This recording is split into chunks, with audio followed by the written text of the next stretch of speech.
Hey folks, how's it going? New day. Yeah, I made it through yesterday. I know those last couple videos. Yeah, I was definitely feeling myself. I was feeling it. I was in a way after seeing that narcissist in front of the United States of America, U.S. senators. Yeah, for that confirmation for the Department of Defense. Yeah, Peter. Yeah, Peter, that dude. What a cowboy. What a cowboy.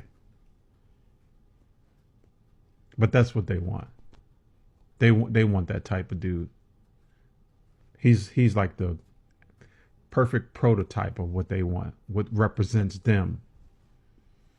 And he came on there. He came on there with an agenda, and so did his sycophants that were up on that panel. The memo was that the military is being taken over by DEI. Really? I don't believe that. That was amazing. How many training hours that they were used, how many hours, how many man or slash woman hours that were used to take the service members away from what they were supposed to do.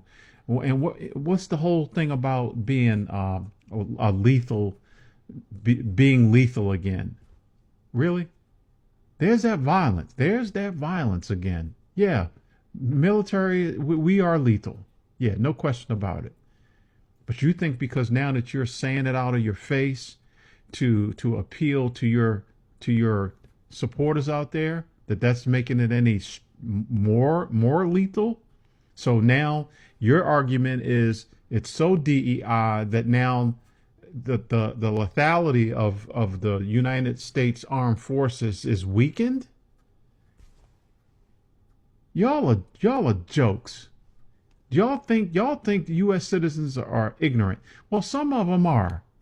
Some of them are. The ones that actually voted for that guy, yeah, they are. And not all of them. A lot of them are educated because they're going along with the program. They're going along with Project 2025.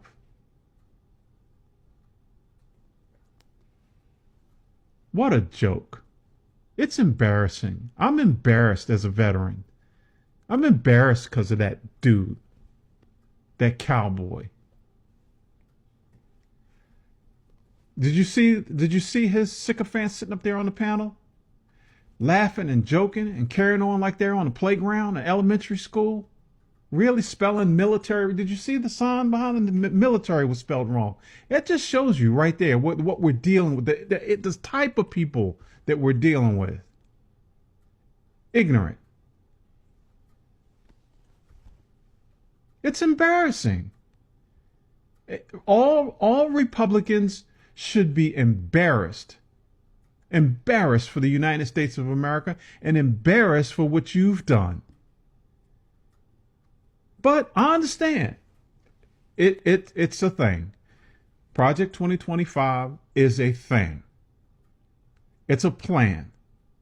I said it yesterday in my fervor yesterday that the Civil War that the United States went through with actual violence is now continuing.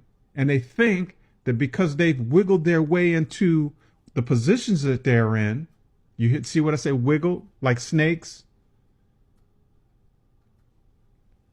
getting to the laws, right? The laws are the foundations of this country. So they figured if they can't do it violently, if they can't just outright unalive us anymore, and you know what we're talking about, then we'll do it this way. DEI, it was in the memo.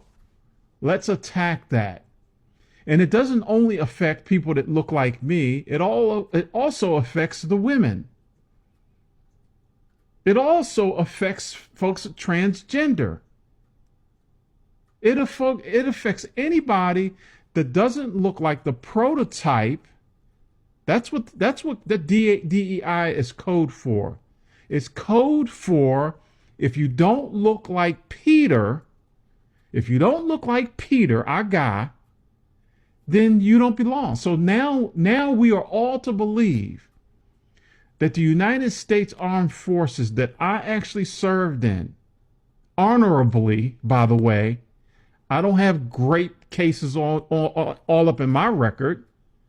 I don't have infidelity claims up in my record.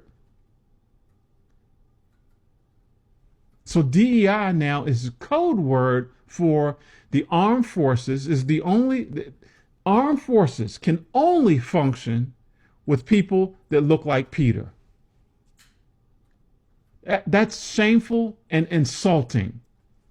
So disrespecting the Senator Duckworth in particular, who is disabled veteran pilot. A lot of folks don't even know this. Senator Duckworth lost her legs, folks. She was a pilot, Black Hawk pilot. And he has the audacity, the chutzpah, to sit up there and disrespect her with a smirk on his face. It's shameful. Everyone should be outraged. Republicans and Democrats, every U.S. citizen. I know the admiral, I know the retired admirals, the retired generals. I know they are flipping out that this is where we are. General Eaton was on television yesterday on the Joy Reid show. He's a stand-up dude. He even said that when he was a young officer, his sergeant was a black man. Without that sergeant, he would not been able to complete their missions. He's retired now. This is what I'm talking about. But now, Project 2025 is saying that we, folks, this is the red team, we're going to go back. We're going to go back to, a little bit right after antebellum. We want our armed forces to look like Peter.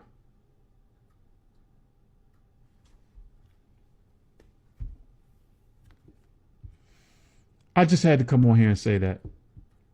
So today we have confirmation hearings. I will be paying attention again. This is critical stuff, folks. And I'm a preface it, or not preface, but I'm gonna end it with this. I still don't think that he's gonna take the oath. I have to have hope. I have to have hope. Okay? So I don't want folks to think because I'm talking about confirmations and whatnot, I have to watch. I have to watch. I have to be prepared. I have to be prepared in case he does take the oath.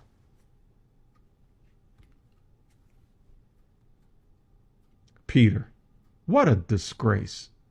It's very sad. See you guys in another video. Take care of yourselves.